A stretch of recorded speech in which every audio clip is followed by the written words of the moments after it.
অবিলম্বে শেখ হাসিনার বিচার করলে জনগণের কাছে এই সরকারের যে ভাবমূর্তি ভালো হবে তার প্রমাণ তাকে এনে যত দ্রুত এই বিচারে আওতা আনা যায়। বাংলাদেশের 16 বছরে নিপীড়ন, নির্যাতন, আয়নাঘর, হত্যা, লুট, গুমের প্রতিবাদে ছাত্র সমাজের যে আন্দোলন, সে আন্দোলনের মধ্য দিয়ে দেশে নতুন করে স্বাধীনতা অর্জন করেছে।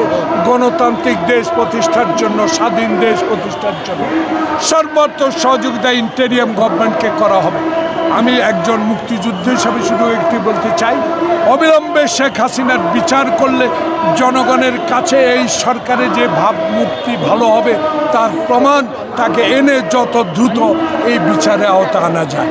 সারা বাংলাদেশে যে পাচারের টাকা, লুটতরাজের টাকা উদ্ধার করা প্রয়োজন।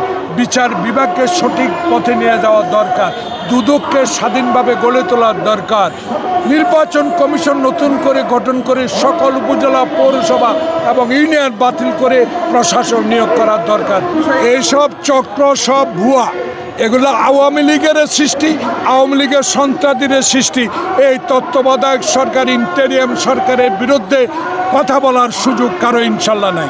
নির্বাচনের জন্য যখনই সময় হবে দল তখনই সিদ্ধান্ত দিবে কখন নির্বাচন হবে। আমার দলের হাইকমান্ড নিশ্চয় বলবেন।